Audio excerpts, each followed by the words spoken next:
Good evening, I'm Shamasa Rahman and you're watching Analyze. We're actually going to do an overview of 2015 and a trend analysis or forecast of 2016. It's going to be an interesting show because we've divided into four specific categories. We're going to look at the energy sector in Pakistan. We're going to look at the political trends that we hope to see, the security sector, and the economy. Four fundamental things. I wish I had had more time. I could have added on education and healthcare, but unfortunately, let's just start with these four. In each of these particular categories, we will be joined by an expert who will give their opinion. Let's start off by the energy sector. I'm joined by Dr. Gulfaraz Ahmed Sahab. I'm truly grateful. He is the former MD of OGDCL. Aside from that, he has also been the secretary for, I believe, petroleum, if I'm not mistaken. So, Gulfaraz Sahab, a short overview of 2015 and your forecast for 2016. Smasha, Uninterrupted. yes, 2015 started off with serious energy challenges that we had before to 2015. But as we come to the end of 2015, some of the challenges remain, some of the challenges have eased up, but a lot of promise has appeared. And in terms of a brief review, the first thing which has given boost to the energy sector in Pakistan during 2015 is the China-Pakistan Economic Corridor. And as part of China-Pakistan Economic Corridor, there is $38 billion of investment. This private sector, IPP's investment by Chinese into Pakistan's energy sector. There are 10 to 12 energy projects, all kinds of projects. There are nuclear projects where the construction is already going on, and 1100 megawatt two power plants in Karachi, Karachi 2 and Karachi 3. Then there are coal-based projects which are located at the jetties. Then there are wind projects which are located in the harvestable wind corridor in Sindh. Then there are hydel projects which are sprinkled essentially in Kashmir and Khyber Pakhtunkhwa. Then there are modern gas turbines projects, and therefore you can see that we are now moving ahead with a very large number of power plants, and some of the construction has started, but other understanding has been achieved. And because China is a very credible partner of CPC, one hopes that these projects will certainly take shape in the given time frame. Then the second thing that needs to mention, which is very remarkable, and that hasn't happened in the history of Pakistan, that at one time Pakistan is able to develop understanding with three big powers, America, China and Russia. And for the first time, after a very long gap, Russians have undertaken to invest in the key sector of energy, and they put their fingers on a very important project, and that's going to be a dedicated pipeline from Karachi to Lahore that would carry the LNG gas after it's regasified. And this project would, the investment would be done by the Russians. It would be probably undertaken by the Russians. And once this LNG gas comes to Punjab, Lahore, then part of this LNG pipeline, there is a complementary plan to set up three gas turbine plants, which would be having modern gas turbines with efficiency 64%, whereas most of your oil-based generation today is nearly 30%. So even though LNG may land a little bit more expensive, but the thermal efficiency of these power plants will eventually yield us the power unit cost very low, and that be a great saving. Then the third thing remarkable that has happened during 2015 is that Pakistan finally has succeeded in receiving LNG in the country, because we had already become a laughing stock in the world. Since year 2000, we've been inviting requests for proposals, international requests, and every time we would process and we scrapped them because there was no transparency, and because of vested interest, these proposals could not mature. But at least right now, you have a completed LNG terminal. It's a floating terminal which has been done by the Anglo, and then you have started receiving LNG cargoes both from Qatar as well as from Spot. So that is also. And I believe it's also in the pipeline, Dr. Saab. I hate to interrupt you, that this is just one particular terminal, but I think about another two terminals. I'm talking about that. I'm talking about that. Pipeline. 2 more terminals are being constructed. One would be in Karachi, and one would be in Gwadar. And then the Gwadar terminal would also bring gas from there, and it will connect with this pipeline that will come the Russian investment north-south. So, looking at these projects, your analysis, looking at these projects, my feeling is that something positive has happened during 2015, which gives us a promise. And because of the credibility of the two powers like China for most of the projects and Russia for that project, one feels that these projects will go ahead. Also, the CPEC, that is also right now under implementation, and the Chinese are highly committed to that. Once CPEC starts implementing, that will create a synergy for this energy project. But where challenges still remain, that adding of new power projects, Sumaisha, is a great need of our energy sector. But there is another thing. Already we could not generate power of our installed capacity because of other issues. One was the cost of power, the circular debt, other was the capacity of the infrastructure, the efficiency of the infrastructure, and the losses in terms of thefts and transmission losses, excessive distribution losses. So actually the year 2015 is closing with those challenges still remaining in a way untouched. Okay. My hope now is that whereas the effort would remain on the new power plants, and that has to actually be pushed forward because of the foreign commitments, because of our programs, but at the same time, my expectation and my suggestion to the government is lose no time now to undertake the infrastructural upgrading, for infrastructural efficiency. You've been saying this to me for years. Yes. And you have been advising Yes. people through this particular medium. What I want to know is, given the things as they are, your forecast as far as the energy sector 2016.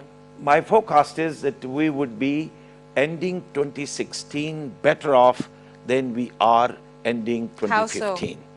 How so? Because some of the power projects like Neelam Jhelum power projects, 1000 megawatt, will be completed, and some of the upgrading of the existing public sector power plants would also take place.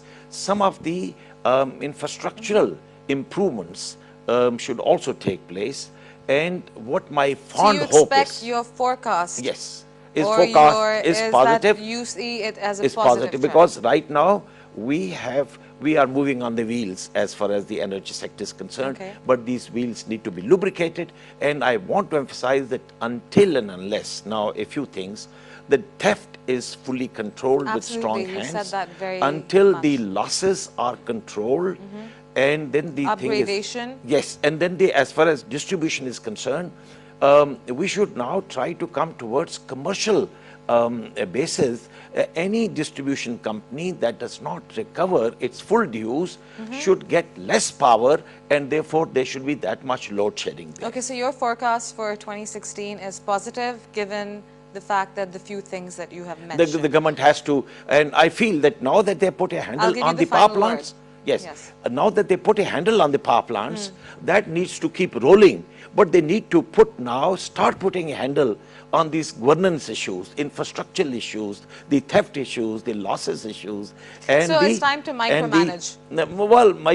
They think have macro effect also, but then the distribution companies and the health of the utilities. So all is all is not under control at the moment, but a lot has happened. But a lot has happened, but you Yes. feel that if these things were taken under control, Then we will then enter. we would actually I go wish you into call it. me again at the end Absolutely. of I will see you at the end of the year, but thank you there, very much. and I will be able to then say whether my prediction has been proven Or your right. forecast. Thank Let's you not very say much. prediction, but thank you very much, Thank you. Gulfarasa. We have to go towards a very short break. After the break, we'll be joined by a very senior economist, Mr. Faheem Sardar. So please keep watching. See you after a short break.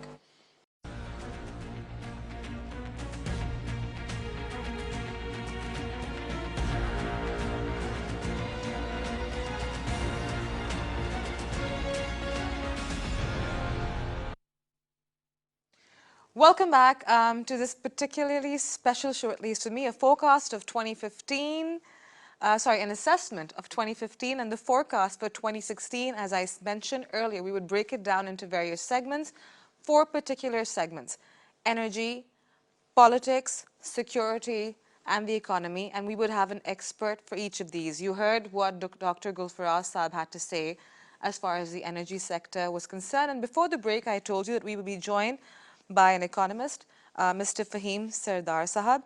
He is also the Chief Executive Officer of a security company. Assalamu alaikum ji, thank you very much. 2 fundamental questions. The floor is all yours. Is that your assessment as far as the economy is concerned, 2015, and your forecast for 2016? And don't mince your words. Okay, but keep it quick. Okay, fine. The economy for Pakistan in 2015 has, when you summarize the whole situation, it's been from a mixed to positive situation, but you have issues. Now, when we say mixed to positive, what are we saying? We basically have hit a record GDP of 250 billion, which is good for Pakistan, but we could have done much more. We have, when we talk about the economy, we have to break it up into infrastructure. We have to look at economic indicators, and we have to look at certain international events. Now, this is the best way I can try to describe this in a short span of time.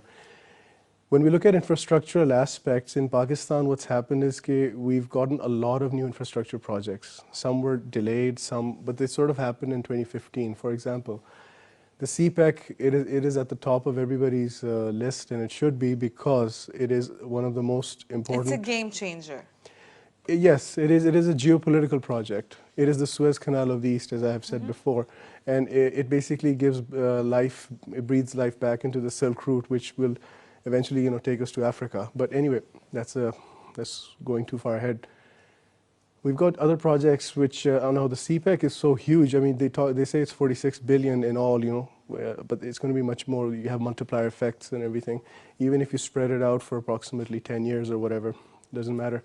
It is something that's huge, and the whole world is watching. So 2015 for you was a year where you saw Pakistan grow economically with certain challenges. Yes, and certain challenges which we created ourselves. Okay, Most of the such issues as? which, I'll come to that in a second if you allow me, because most of the issues that we have, we've created for ourselves. So they can be, that's how I look at it, you can fix it, they're reversible. Certain things you cannot change. Now, what were the good things? Let's start with that first. You've got the TAPI project coming up. You've got the IP project. It's going to be galvanized in the near future eventually. You have CASA 1000. You've got what the IMF has been talking about, with reference to our infrastructure. We've got the Asian Infrastructure Investment Bank. We're like one of the, I think, if not, I'm not mistaken, we're one of the founding members of the IAB. So we've been pretty busy. But at the same time, we've also had some good luck. How? Costs have been low.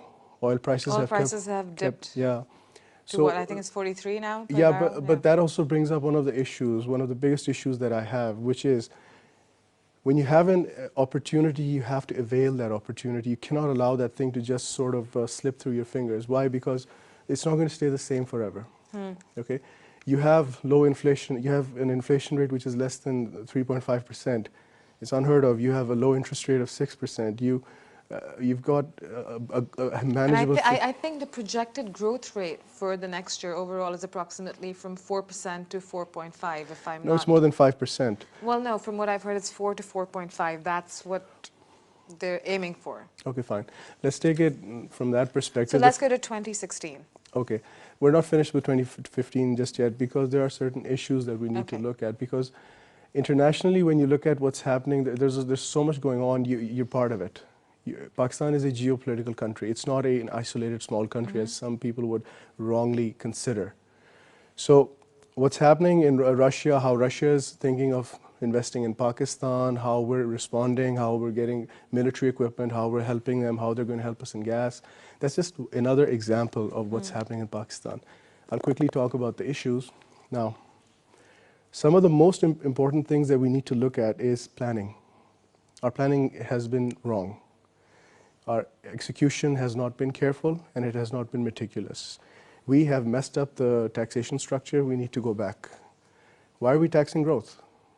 I mean, it perplexes the mind. The Pakistani nation is willing to pay taxes. We're paying record taxes of just around about 3 trillion rupees. That's quite a bit. But still, we're not taking care of the taxpayers. We're still not galvanizing the business community. We're not protecting them. Okay. So those are some of the issues. Now, when we move into 2016, what I sort of see is that your international scenario is going to change somewhat. You're going to have more conflicts. That means your international prices are going to be more volatile. Pakistan is relatively insulated because you're getting oil from Saudi Arabia. And we don't consume that much. We've actually started producing record oil in Pakistan, which is around 25 to 27% of our own requirement, which is pretty good. But internationally, what we can see is that when the US Fed tries to raise its rates, will it, won't it? I mean, I seriously doubt it. If they raise it, that's going to change the economic scenario of the globe. You've got these new groups coming up. BRICS is becoming more aggressive. Russia is becoming more aggressive. For example, Russia has now got its own credit rating agency. So that means they're going to start crowding people towards themselves. So 2016, your forecast? That's what I'm saying. You're going to see a lot of... It's going to be a lot of volatility.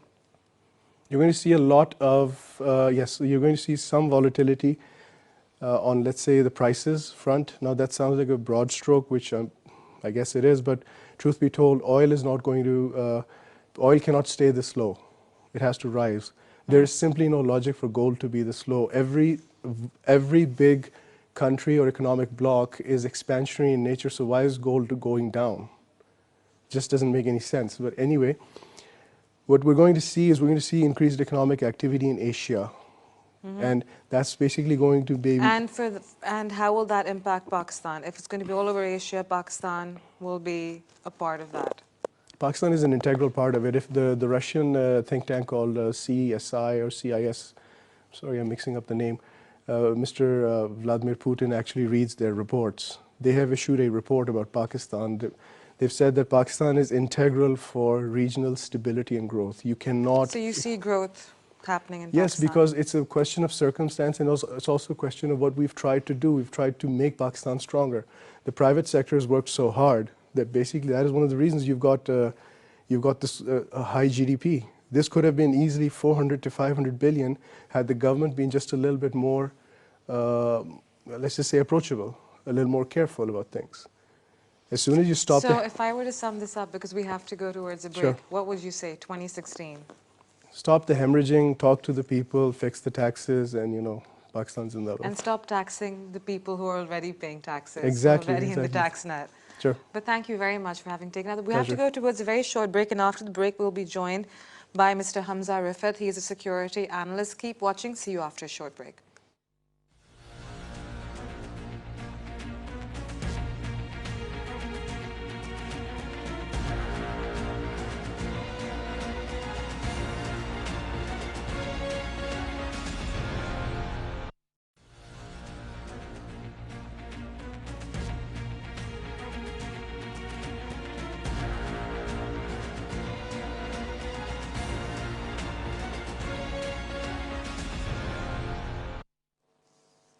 Welcome back again, an exclusive show, an overview of 2015 and a forecast for 2016.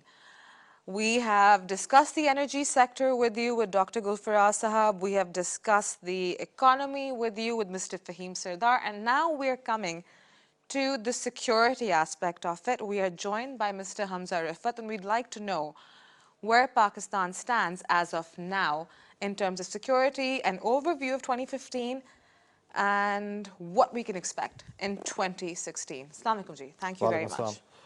Shumai sir, first of all, I would like to wish everybody a very happy new year. And there are insurmountable amount of security challenges. I mean, this is my own assessment. First of all, the credit needs to be given to the Pakistan Armed Forces and the Pakistan government for at least mitigating the cloud of terror which has haunted us for a very long period of time. There have been many measures which have been enshrined in the National Action Plan, and measures which have aimed in trying to, thwart the ascendancy of militants. So on the internal security front, I think we've done a fine job, but that does not necessarily mean that we can neglect some of the other pressing security challenges which could come as... Don't you think, I'm sorry to cut you short, Sure. if you were to do an overview of 2015, don't you think that 2015 perhaps could have been done in 2014, that it was a Peshawar massacre, which actually led us to go in full force? Yes, that's because most of our policy making regarding security have been knee-jerk reactions instead of any Exactly. foresight. And unfortunately, most of the foresight is, think tanks are tasked to try and make sure that we can come up with some sort of foresight and reports regarding what should be the line of action. Apparently, that has not necessarily been the case, but regardless of that, I think in 2015 we've come a long way in terms of eradicating terrorist groups as well as militant wings of political parties, as far as the Karachi case study is a clear example of that as well. But we have a long way But to that's go on still that front. pending, you That's know still that. pending, That's but still pending. there's a lot of promise as There's far a as that week, is it's concerned. pending. Yes, You it do is pending. realize that. I would like to shed light on the fact that our regional security scenario is a lot more volatile as compared to the internal one. And we have two restive borders. We have the western border with Afghanistan and the eastern border with India. India. And regardless of the fact that Prime Minister Narendra Modi of India managed to visit the Prime Lahore. Minister in Lahore, there is still a lot more that needs to be achieved. If you take a look at the trends in 2015, there have been LOC skirmishes have taken place roughly 20 to 25 times already. There have been allegations of... The skirmishes started in 2014 Yes. in June, July, because I remember I actually went to the working boundary. Right. So And I haven't they actually intensified? saw... They've intensified in Right. 2015 as well. So we don't necessarily see a trend which is going... Appeasement. Pretty much so. And on the Afghan front, I mean, there have been, it's almost been a seesaw sort of an affair. I mean, at one point we've had the Ashraf Ghani administration and our administration come together as far as security is concerned. Would you say And Ashraf then Ghani or would you say Abdullah Abdullah? or the coalition government, if I'm to be far more specific. But regardless of that, I think that the Taliban talks between the Afghan government and the Taliban, which was initiated by our government in Murray, was hijacked. And there's so many other very key events. I mean, Hamid Gul's, the fact that he got deceased, and then Shuja Khanzada, also his passing away as well. Absolutely. So that just highlights the sort of sacrifices which have been rendered by the Pakistani state apparatus in the face of terror. 2016, well, first of all, it's important for policymakers... A continuation of what we've been seeing? Pretty much so, but I think it would help if there is far more foresight for policymakers to tackle evolving security threats. Now, whatever's happening in the Middle East cannot necessarily be divorced from whatever's happening in the region as well. I mean, when there are rumors about ISIS having an Afghan chapter, and that would obviously have a bearing on South Asian stability as far as that is concerned. So it's important that evolving security threats are taken into consideration. Yes, with this government in power and the sort of progress which has been made by the Pakistan Armed Forces, it's a very promising profile. But as you rightly said, I think there's a lot more that needs to be achieved on that front. I know it's very hard to say this, and I mean, I can't just simply say that it's there, but ISIS is a reality that I think that the Middle East is reckoning with. I believe that even Europe is reckoning with. Do we see it having an impact on Pakistan? Well, based upon some of the images or the graffiti that we've seen, and some of the acknowledgement by many members of the military establishment that you do have terrorist cells operating inside Pakistan, is a clear indication that a lot more needs to be done. I mean, the expansion of the National Action Plan needs to move beyond 9 points to the exact 20 points. Exactly, and to make sure that all of these, because terrorism in itself is a grassroots level movement, and it's important to understand the underlying causes. So how do you see 2016? You see an extension of what's been happening, or do you see it escalating, or do you see it continuing the way it is, or do you see it actually sort of you know, coming down a little bit? There would be blowbacks from, There will be. there would be We will blowbacks, continue to and see yes, this. and for our policymakers, this government and everybody, it's important that the political and the military leadership is on one page to try and ensure that evolving security threats can basically be tackled. And cosmetic measures need to make way for more inclusive policy making to try and make sure that, Those are your recommendations, and for yeah. everybody who's watching, I understand that those are your recommendations. What I want to know is your assessment. My Because I assess could sit over here and give my own, but then there's no point having guests who Absolutely. do Well, their my assessment. assessment would be that obviously blowbacks is one point, and it's the security situation looks very bleak. I mean, coming in towards You think it looks 2016. bleak? Yes, I mean, in terms, I'm talking about the overall The overall security security. scenario. Okay, let's start from the outwards and let's go inwards. You mentioned the western and the eastern border, and you mentioned the interference, and then you mentioned the internal sleeper cells that are there. Right. Now, I think that I would assume that the people who know what to do are aware of this, and they are taking certain measures. That's why we have seen a certain sort of, I would not say stability, but a lesser sort of a blowback than we expected. You've mentioned all the facts and figures. In 2016, you think that these steps that the civil military government has taken, they're on the same page when it comes to national security. You think that these measures are enough, or will that blowback be more severe? The blowback is bound to be more severe More because severe. most of Why these so? NSAs or the non-state actors or terrorist groups or those which challenge the writ of the state, they're hell-bent on ensuring that they can send a strong message to the state apparatus. So that is why I'm saying that, the internal security profile or the internal security scenario might be a little bit more bleaker.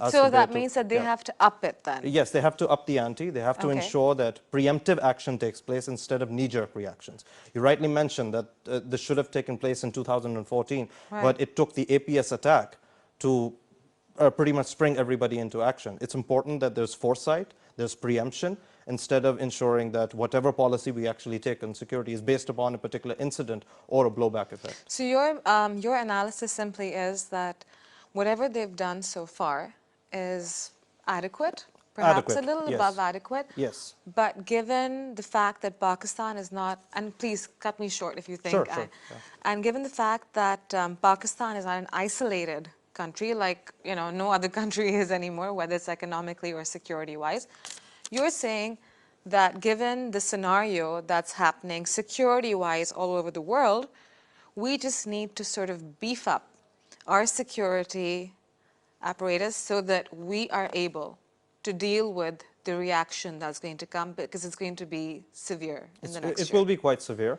And I don't mean to frighten our viewers, but it No, will we're be not. quite No, severe. no, no, But no, no. it's part of how, I mean, we're in a state of civil war. We're ensuring that, all of these I wouldn't call it elements. civil war. Well, an internal, you could say. Yeah. I would not even call the civil war means that it's one faction fighting. I wouldn't say civil war. I would say we are in a state of war, a war Yeah. by non-state actors. Right. A But it's civil our war own is between state actors. Yes, This it's our is own internal conflict, it's and our this is own. something that we have to deal Fueled with. by, So, no, it's our own internal conflict fueled by extraneous factors as well.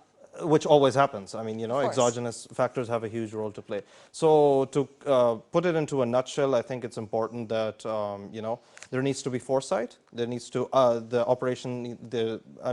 operation which is going on, everybody needs to up the ante.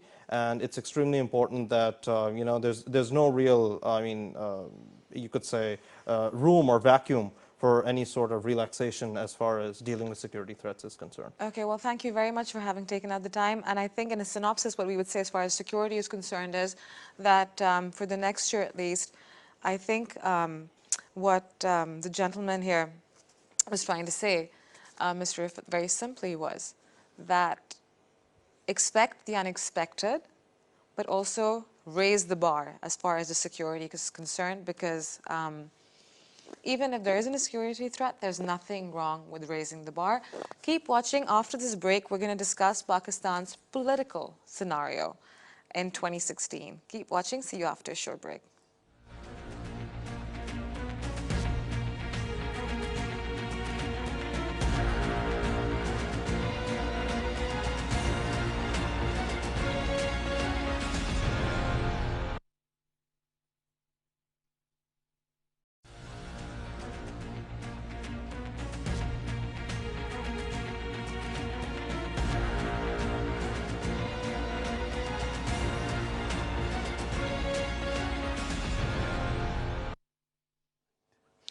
Welcome back. Discussing 2015, the overview and the forecast for 2016. We've discussed the energy sector, as you've seen. We've discussed the economy. We've discussed the security sector with our analysts. And right now, we're going to discuss the political scenario. For 2016, we are joined by a very senior political analyst, Jan Achakzai Saab. Assalamu alaikum ji. Thank you very much. An overview of 2015 politically, and then your forecast for 2016. I think overall Pakistan remained a stable country. The political economy remained stable, and there was a certain incident that rocked the nation and the polity of this country. But the scene was a stable situation. Starting from MQM's chief Altaf Hussain, who was detained in London, that simply put the whole Karachi in a lockdown situation. It gripped the media's attention for a while, and also sent a signal to many people that something could happen.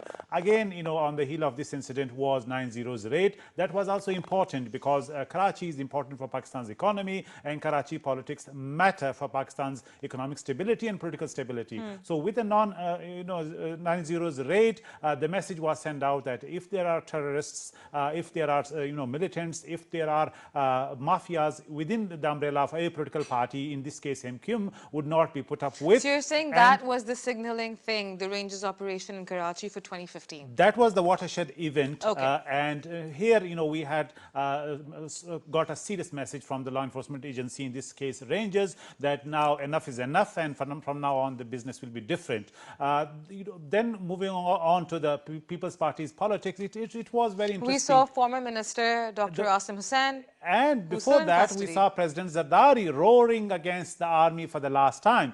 And then we saw, the moves of political party, PPP, and the Sindh government in this case becoming very acute, because the impression was created as if it was defending a corrupt man who had a serious allegation against Dr. Asim Hussain. And this also created some sort of unease between the PMLN government in the federal capital and the Sindh PPP-led Sindh so government. Those are the defining moments. These were very interesting moments. These rocked the politics, between the federation and the province, in this case Sindh, and it was also the politics and the controversy that was very important, because the Karachi operation, though it had the ownership of the political forces, however, it was tried to be controversial. However, the resolve was there that it has to continue.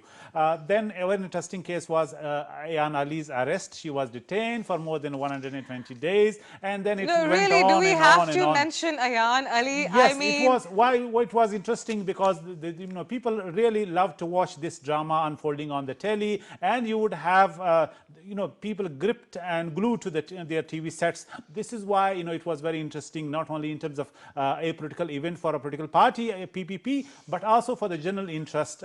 Moving on to what about the by-elections? Let's leave Ayan Ali aside for a second. By-elections, yes, interesting. By-elections were significant. For the first time, in Punjab and Sindh, we had these constitutional requirement fulfilled by the two provincial governments, and also with the help of federal government and election ECP as well. I think credit goes to everybody, from the political forces to the administration to the ECP, that it held elections despite all the odds, despite all the challenges and the allegations that were back and forth. But it was a big achievement. And then again, we saw an embarrassing incident that rocked the nation as if it was earthquake. The Kasur incident. It was a horrible incident where child abuse incidents took place, and simply it jolted our conscience and our polity and our systems, that why Let's we move put forward. up Politics, with this incident. 2016. We've seen Then, a resurgent where we see and Bilawal the Bhutto last but not the Zardari. least, but not the least of 2015, which